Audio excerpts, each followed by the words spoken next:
Well, good day, YouTube, and welcome to another episode of the Albino Rhino Beer Review. Today I have the Rhino, and we're looking at a beer. Today's beer is right here. It is from the Grizzly Paw Brewing Company, and it is their Bighorn Nut Brown at 5% alcohol by volume. This is from Canmore, British. Canmore. It's from Canmore. You know what? That's what all you breweries need to do right now. Before the tariffs hit, you need to can more. Can more. Okay, I'm done. That tells you maybe a little bit of a timetable of when this is being recorded. And for those of you that can't figure it out, we're almost at Valentine's Day. Almost. Oh, cat's leaving. Bye, cat. So Bighorn Nut Brown. I'm really excited to have found a Nut Brown in a single. And the reason I liked finding it in a single is, well, one, I liked finding them because I usually like Nut Browns. I also got excited because I could find it in a single, because sometimes I don't like the Nut Brown, right? So if you can't find it in a single, then you're stuck with 11 of them. And I'm too broke to not drink them after buying them for the fucking prices you pay for beer in this province. Probably only going to go up very soon. So maybe I'll be quitting this part of the YouTube. Maybe the channel will become other things once I can't afford to have a beer. Right? Yeah, but we can still do lives. We can still do other things, right? Yeah, we can. We can.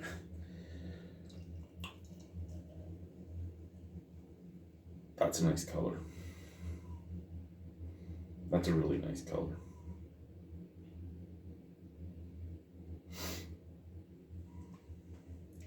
That's like a really, really nice looking beer. I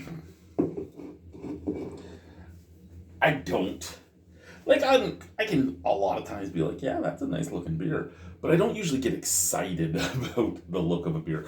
But I don't normally find styles that I am getting excited about, right? Like, I'm starting to have memories of old beers that I liked, and then I find that style again, and I haven't seen that style in a while, and I'm like, oh yeah, that's awesome, and that type of stuff. So it is what it is. Beautiful, like ruby red. Yeah, I don't know. I get ruby red there, but here I get like a red hued mahogany brown. But up here I get ruby red. So I mean, different aspects. I mean, slightly different looks. Head was a mocha head, a beautiful looking beer. Visually, very appealing. Can is nice. The can is nice. Now, I do always bring up that I like the more old-fashioned cans more. But this artistic stuff, I do like it. It's just not as big for me. I do admit that I do become I do on occasion become the guy that's like, ooh, shiny, and buying the cool labels. But that's how I got into New Level, actually, was just by the labels. So, but it isn't what I appreciate the most. Is that what you appreciate? Anyway, scent.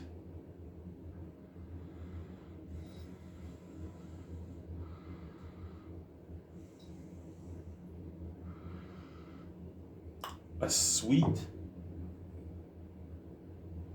caramel and a hint of cherry. I expected one, didn't expect the other. From the can. Oh, I don't even. That's awesome. Copper coin.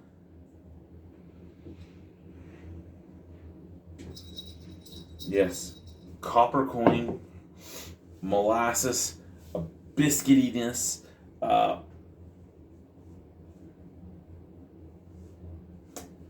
I can't say it smells proper to style. What I can say is it reminds me so much of an Irish red that I just want to down the glass. Like the scent is that much akin to an Irish red for me. Scent from the glass is okay. Scent from the can is, hello, my friend. Hello, Mr. President. Cheers.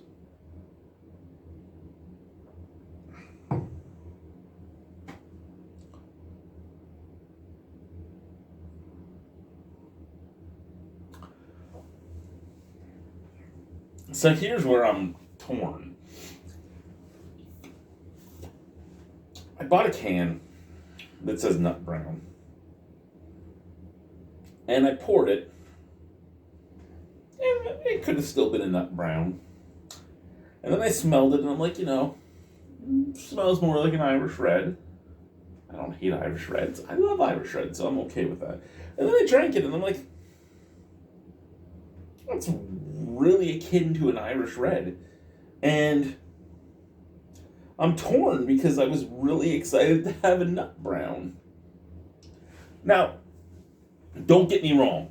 The two styles do share some similarities in flavor profile and such.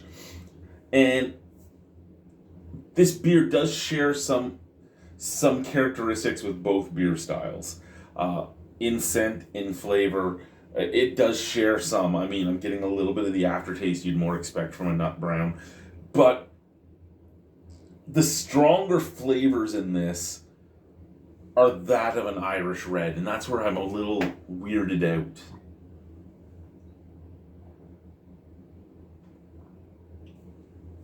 I fucking love the beer.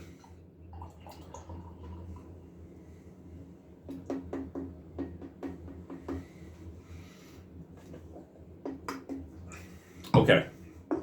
I think I may have spoke too soon because that second sip, much more brown ale-esque. When I was talking about that aftertaste, it's that nutty, drying, somewhat dirty aftertaste you get in most nut browns. But it was very minimal at the time. At the time of comment, the flavor hadn't hit me yet. Upon further inspection, the aftertaste is spot on for what it should be. Now, the forefront is still where there is characteristics from both beers playing a trick on me. So I'm weirded out. Told me it was a beer style I really enjoy. Told me it could be a beer style I really enjoy. Or another beer style I really enjoy. Or another beer style I really... Like, there was a lot of things this color would tell you. Told me it was a beer style I really enjoyed. Told me it's a weird hybrid of the two. But I'm still trying to get past this part to get to this part. Now, sometimes this happens a lot easier. Today, my mind is fighting me. It's fighting me. This is what happens when you spend too much time by yourself.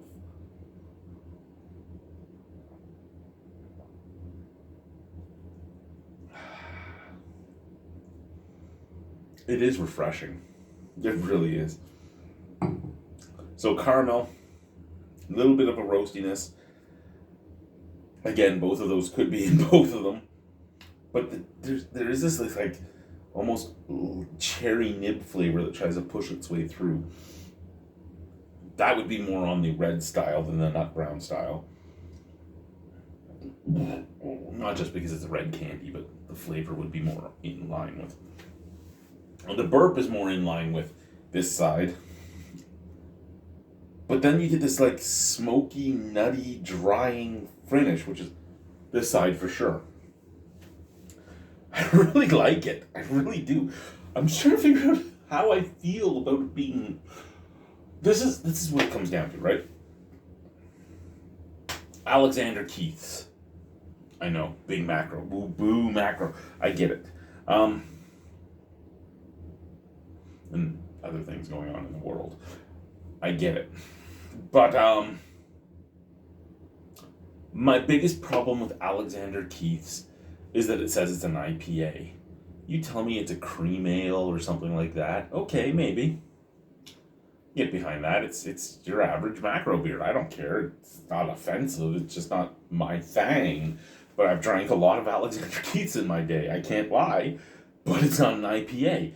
Like, so that one would bother me. Then Labatt Blue Pilsner. Again, it would bother me because, sure, I guess you can argue that it's a Pilsner because of certain aspects of it, but no, it's not. It's Pilsner Urquell blows it out of the water.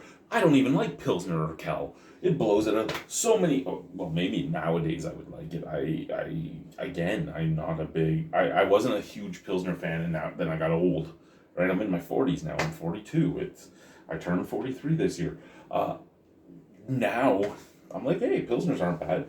But Labatt isn't a Pilsner. It's just your average adjunct lager. So like that stuff bothers me. And then you come into some craft beers, and well, I remember one time Muskoka Cream Ale won the Pale Ale category of the Ontario Brewing Awards, and you'd be like, well, cream ale could technically, I suppose, fit into pale ale.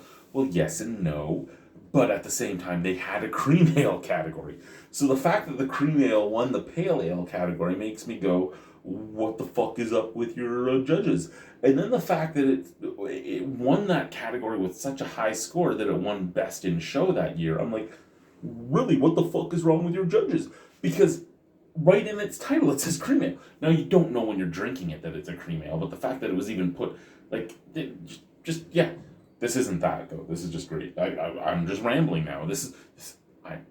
We need to get James out here. We do. I can't do this alone anymore. I can't. Look at me. I'm going insane. I'm talking to myself. I'm looking at a cat just fucking staring at me like it's going to kill me. And I'm doing the fuck. I like the beer.